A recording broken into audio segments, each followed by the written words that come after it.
On September 11, 2025, Bethan Hart, an activist, asked Yara Shahidi activist in a Forbes interview on how she felt about her world right now. Yara answered honestly by saying she is terrified and would like a plan to fix it. I empathize in that no one should live in fear. In my opinion, this sounds like a plea for help. I want to help, but how? When Yara Shahidi was younger, she did an equality speech on October 19, 2018 at the Gleason Respect Awards. I argue this speech is a hypothesis to fix her world and to reduce her fear. In April 2024, I published my book on Amazon based on this hypothesis, showing that prevention will lead to equity and that equity will lead to equality. This hypothesis will fix the political, economic, and social problems in her world and our world. This nonprofit channel is a letter to Yara Shahidi in teaching Yara's hypothesis to the public in order to better our world. In the end, Yara Shahidi will get the Nobel Peace Prize for her hypothesis. So this is, dear Yara Shahidi, this is chapter 18, Culture and Religious Equality, part A. Just a long chapter. When the individual researches their past, they will be able to connect the dots to the present. They will see that history's progress does move upwardly toward hope and inclusivity, but it also slides backwards towards war and division. Students have to know the bad history and the good history from their past. This truth of history will show the causes and effects for students as they see how they got here in the present from the straight line from the past. When students learn about their past, they will see how to improve upon their world. For example, the Constitution is a revolutionary document that maintains a long-lived democracy that is envisioned by the world. Even with this, the Constitution was linked to slavery and racial inequality from the 3/5 Clause to the Fugitive Slave Clause. The Constitution both codified slavery and made it harder for individuals to escape it. Even though the Constitution was infused with racism, this does not mean it is a bad document. There were amendments added to it to get rid of the There were amendments added to it to get rid of the infused racism. This change helped improve upon the greatness that is the Constitution. This is why the students learning about their history and the other histories of Lamana Plus will give students ideas to improve upon the present in the form of a job, career, or plight to change the Constitution to achieve equality for all Lamana Plus citizens. When students learn about their past, they have to know that the good and bad history does not define them. Condoleeza Rice and Yara Shahidi are two people that understand their past and work to improve upon their present. For example, Dr. King in the 1960s pointed out the wealth gap between African Americans and European Americans. History shows many causes for this wealth gap, but the three that stand out were the return of plantation land to former Confederates after the Civil War, the massive transfers of land by the Homestead Act, given mostly to white individuals, and the growth of the suburbs of the 20th century, where redlining kept black people from moving into white neighborhoods. Dr. King campaigned diligently to help solve the wealth gap dilemma. As two African-American women, Condoleeza Rice and Yara Shahidi, know this history from Yara's African-American studies at Harvard and Condoleeza Rice's memoir on her family. They both know the bad history of the wealth gap and the good history from Dr. King's campaign in trying to achieve economic equality. With this knowledge, they both went on to successful careers in their fields. Yara is a successful actress on Grownish and Blackish, and Condoleeza Rice became Secretary of State. Plus, with their successes, Yara is an activist trying to achieve equity and equality for people, and Condoleeza Rice educates many people on her book tour about the difficulties her family endured during the segregated South. In both cases of these successful women, They were able to achieve careers, but also continued with the ideas they learned from history to make it right in the present. As I said before, any student can achieve this when they learn about their individual history and the monoplus society's history too.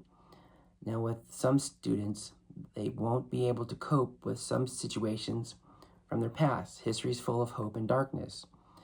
If some students can't handle some of the darkness from their past, then this is why there are psychologists for students to talk to from their IEP. History is a learning tool that gives students ideas to mend the present, like Yara and Condoleeza are doing. History should never define a student as a person. The bad stuff is not their fault because it was their ancestors that lived it. Most people are good people, and this is why psychologists are there to keep students thinking this way. In the end, history is a tool to get good ideas to mend the present and to achieve careers to obtain their purpose in life, like what Yara and Condoleeza are doing. This is what school and Dr. King's dream are all about. Now let's look at religion more. Religion has survived and thrived for more than 100,000 years. Religion exists in every culture, with more than 85% of the world's population embracing some sort of religious belief. Research says religion may fill the human need for finding meaning by giving humans a purpose for living. Just like with culture, religion will be studied as religious studies as it is in college, but in this case from 2 years old to graduation. Religious studies focus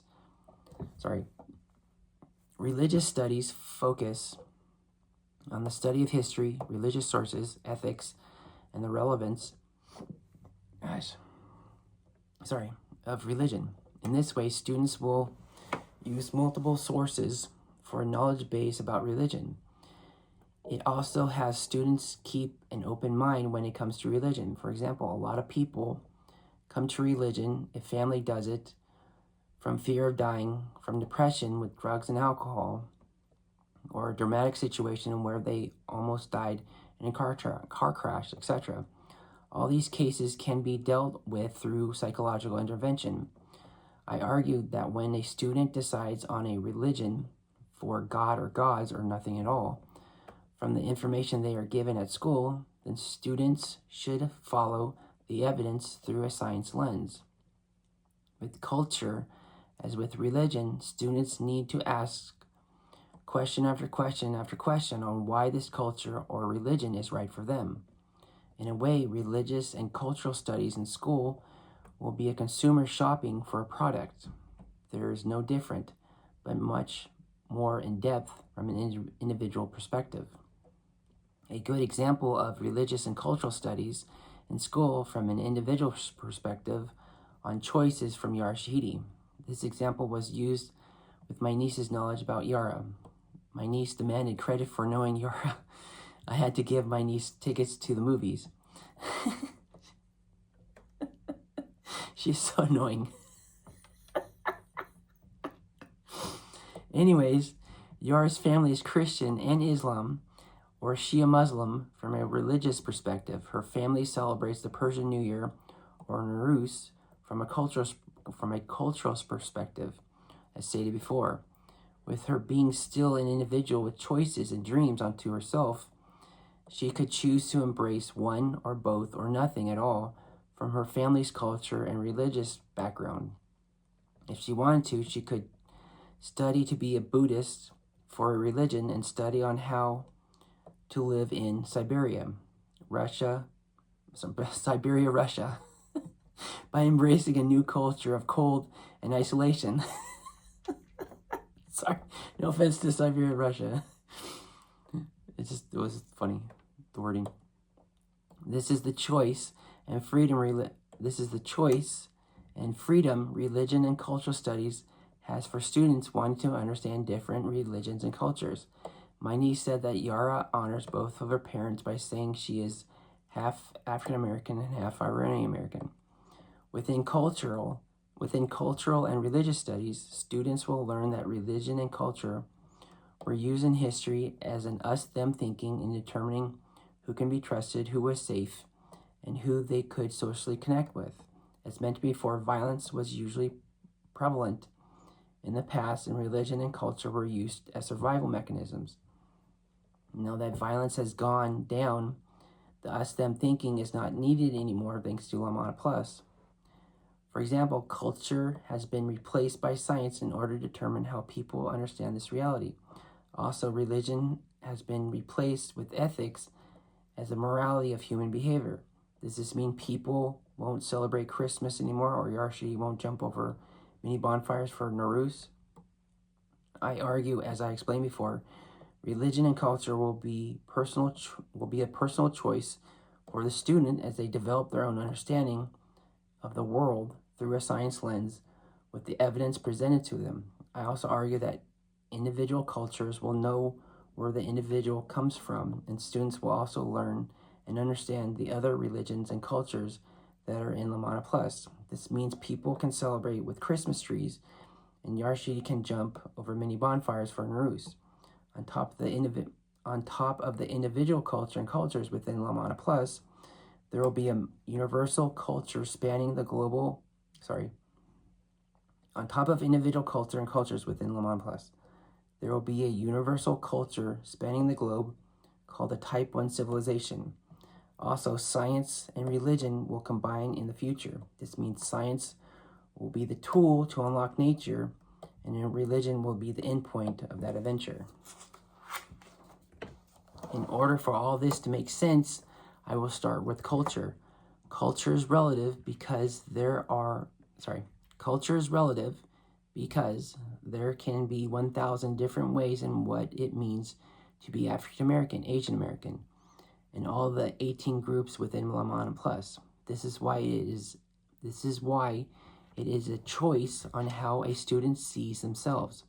In school, students will grow up with many ideas on how they see themselves, and the culture they choose or not choose depending, again, on how they see themselves and want. Just as I explained before with religion and culture, it will be a consumer shopping around for the right fit for a product of their choosing. Many students will choose many different religions and cultures over their lifetime because people are continually changing and are continually changing and are never static. This is all right. This is why America is built on freedom, so the person can fail freely and then pick themselves up and choose another path if they wish. Blah, blah, blah. A great example of culture identity needed for schools today is Yara Shahidi's cultural education growing up.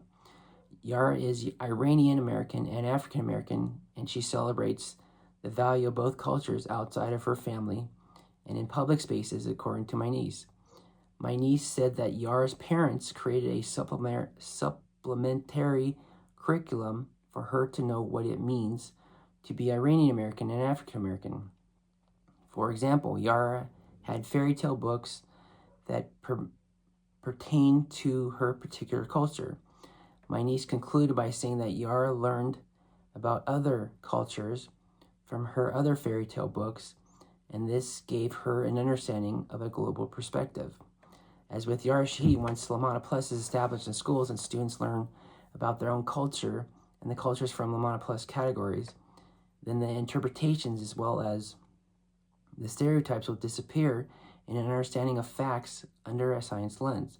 Just like Yara, celebrating both cultures, students from 2 years old to graduation will be able to do the same thing by learning and practicing who they are and what they want to become. They will be able to celebrate where they came from, who they are in the present with pride. If they want to choose none, 1, 2, 3, etc. cultures to embrace like Yara has. The best part is that the other categories of Lamana Plus will also know what type of culture and religion any individual will be, because they will be learning the same thing. Through this process, conversations will happen and social connections will take place. This is how global This is how global perspective and respect work out through this lens of science and the understanding of Lamana Plus. Now let's talk about the future of culture being universal. When physicists quantize the future with progress and dangers, they base it on information and energy. When physicists do this, they come up with a scale that ranks civilizations by type 1, type 2, type 3, and type 4. A type 1 civilization is planetary, and they control the weather, oceans, volcanoes, earthquakes, hurricanes, etc. Planetary civilizations control planetary energy. Eventually, they exhaust the power of a planet and begin to play with stars. They create Dyson spheres, in which are giant devices that suck the energy from a star. They colonize the solar system. This is a type 2 civilization. Star Trek is a type 2 civilization. A type 3 civilization is galactic, and they roam the galactic space lanes and play with black holes. Star Wars is a type 3 civilization. The last civilization is a type 4 civilization, and they play with dark energy, which is an energy source bigger than galactic. The Q from Star Trek are a type 4 civilization. Dark energy is the energy of the Big Bang, and it is an anti-gravitational force that's expanding the universe. The civilization that humans have today is a type 0 civilization because they get their energy from dead plants, like oil and gas. Physicists can calculate when humans will become a type 1 civilization, and this will be in 100 years or around 2100. Physicists see a type 1 civilization coming to fruition like the internet, which is a type 1 civilization telephone system. A type 1 civilization will speak English because it is the number one language on the internet. Physicists see a type 1 economy with several countries coming together under one currency and banking system called the European Union. They see the beginning of a type 1 sports with soccer and the Olympics, type 1 entertainment with pop music and comic book movies, type 1 celebrities from pop music and comic book movies, type 1 fashion with Chanel and Gucci, the Gucci handbag. When physicists read and watch the news, the headlines show the emergence of a type 1 civilization. This laundry list of items shows physicists that a type 1 civilization culture is spreading throughout the planet. Now, there's good news and bad news about this universal culture. The good news is that Now, there is good news and bad news about this universal culture. The good news is that a type 2 civilization is immortal, and nothing known to science can kill it.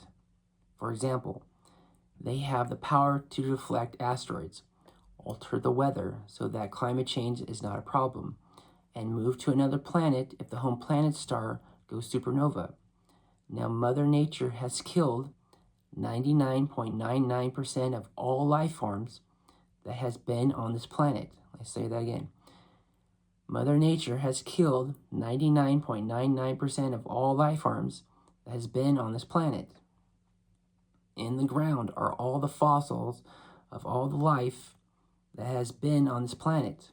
They are all extinct. On this planet, extinction is the norm for life. As humans, we have brains and we can control our destinies, while most animals cannot. This means humans will finally have the ability to save ourselves from extinction and control Mother Nature at the same time. The bad news with this universal culture is going from a type 0 civilization to a type 1 civilization. This is the most dangerous transition of all because human civilizations have sectarianism, fundamentalism, racism, etc. Physicists see humans reaching for a type 1 civilization when they haven't dealt with their demons like sectarian, fundamentalism, racism. From this understanding, physicists think humans are not guaranteed that they will make it to a type 1 civilization. Well, in this paper, I have proven racism and the others listed can be dealt with when prevention is applied to students at 2 years old to graduation. In Lamana Plus Society, Dr. King's dream will come true, and this means humans will achieve a Type 1 civilization. With Dr. King's dream realized, science and technology advancements growing about 3% a year and a modest growth in energy consumption, then humans will achieve a Type 1 civilization in 100 years or by the year 2100. Humans will achieve a Type 2 civilization like Star Trek in a few thousand years or by the year 6100. Humans will achieve a Type 3 civilization like Star Wars in about 100,000 years or in the year 2100. And they will finally achieve a Type 4 civilization in about 1 million years or in the year 1,002,100. The Q from Star Trek are Type 4 civilization. In the end, human civilization will be around for a long time in using science to understand the universe and Dr. King's dream to finally understand each other. Now I'll explain the future of religion. Since humans are going to a Type 1 to a Type 4 civilization with everlasting power, knowledge, and energy, then I have to ask the question, for what purpose? I will take my argument out of the philosophy of physics and ask it with today's society. What is the purpose of this existence? After Dr. King's dream speech comes true with I have a dream, then equality for all will be After Dr. King's dream speech comes true with I have a dream, then equality for all will be realized. This is great and all, but what is the next step? Do we watch billionaires become trillionaires, or do we watch billionaires become trillionaires, or do we have all humans become millionaires, or is our purpose for all humans to be happy? Do we all have... That makes no sense. But, I wrote it. Or is our purpose for all humans to be happy? The human adventure's next step in life is with Dr. King's last speech, I've been to the mountaintop. In the speech, he says he has been to the promised land, and we as a people will get to the promised land too. What does this mean? This means that humans should try to find God, the one who created the universe. Sounds great, but how do we do it? I argue humans can find God with the technology we have today. Let me explain. First of all, I would really like to know, why are we here? Why start a universe in the first place? Why start a universe where so many things die? Like black holes eating stars, like lions eating zebras, or humans killing other humans. Why would any entity do such a thing as hunger wars in every living thing, from the very big, like galaxies consuming dwarf galaxies, to the very small, like bacteria eating viruses or electrons eating photons? If anyone asks a scientist this question, or why start a universe, then physicists would give this answer a theory, like quantum gravity or string theory, but no one really has a clue. Actually, to be fair, no one on this planet can answer this question except God. As I mentioned before, America's technology has been getting better and better since the Industrial Revolution, thanks to science and... As I mentioned before, America's technology has been getting better and better since the Industrial Revolution, thanks to science, technology, capitalism, and the freedom this country has given us. From religion, the Christian book, the Bible, says that God set the universe into motion. This is what the Christian God did in Genesis chapter 1, verse 1. For science, physicists say the universe was set into motion with the Big Bang 13... For science, physicists say the universe was set into motion with the Big Bang 13.78 billion years ago.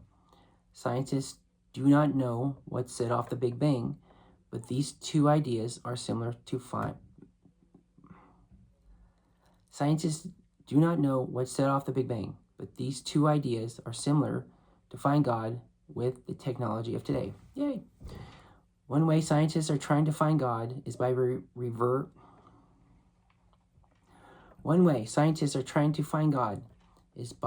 reverse engineering the universe.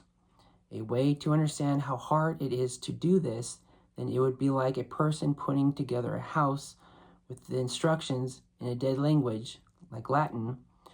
All the material has been measured out in meters, and this person only knows inches, feet, in English to do the job. This job is not impossible, but it would take a long time to do it right. With this reverse engineering, physicists want to read the mind of God by producing a one-inch equation called the God equation. This equation combines all the four forces of the universe into one theory called the God equation. Albert Einstein spent the last 30 years of life pursuing this goal. The God equation unifies the basic concepts of physics into one equation. These basic concepts are general relativity, stuff of the big, like galaxies, and quantum mechanics, the stuff of the small, like atoms. The stuff of the big is based off of smooth surfaces, while the stuff of the small is based on chopping things into particles. These concepts or theories do not interact with each other because they are the opposite of each other. This is why it is so hard to find the God equation. It is no exaggeration to say that the greatest minds of the entire human race have made proposals for solving the God equation, but none of them have solved it. Another way to find God is by trying to find the Big Bang, as mentioned before. It jump-started the universe. The Big Bang was set off during the moment of creation, and it has not slowed down in the 13.78 billion years of life of the universe. Actually, the expanse from the Big Bang has gotten faster. So how do we find the Big Bang to find God? We find the Big Bang to find God with the Big Bang Observer. NASA is developing a gravitational wave satellite system called the Big Bang Observer. The Big Bang is a distortion of space-time known as gravitational waves. The universe expands, and this is called the Big Bang, as mentioned before. As it expands, it causes ripples in space called gravitational waves, like a rock thrown into a lake. When a person throws a rock into a still pond, the rock creates waves in the water. When God started the Big Bang, it started the first waves of creation for the universe. The Big Bang came from a point in space called the Big Bang singularity, based on Albert Einstein's general theory of relativity. The Big Bang singularity is when all points in the universe are literally in the same spot. This means that the four forces of the universe, the magnetism force, the weak force, the strong force, and the gravitational force, were all in the same spot. Another way a person can say this is that all matter, energy, space, and time that make up the universe were literally in the same spot. The universe goes from three-dimensional space to a zero-dimensional point of nothing, in a way, when describing space at the Big Bang singularity. Scientists say that the Big Bang that came off from the Big Bang singularity didn't happen in any one place because a point is zero-dimensional. There weren't any spatial dimensions for it to happen in. At the same time, scientists say that the Big Bang that came from the Big Bang singularity happened everywhere at once. This is because a point is everywhere at once. After a fraction of a second later, the universe began to expand everywhere equally. Another way of saying this is that time and space came into being from the Big Bang singularity, and it expanded in all directions at the same time and at the same speed. This is end of part 2. It's getting really long. It's a long chapter. So this is part 2, end of part 2. Ichni san shigo, kuju, konnichiwa, lalun wiwi. Hola, buenos dias, adios. We all win together. De nada.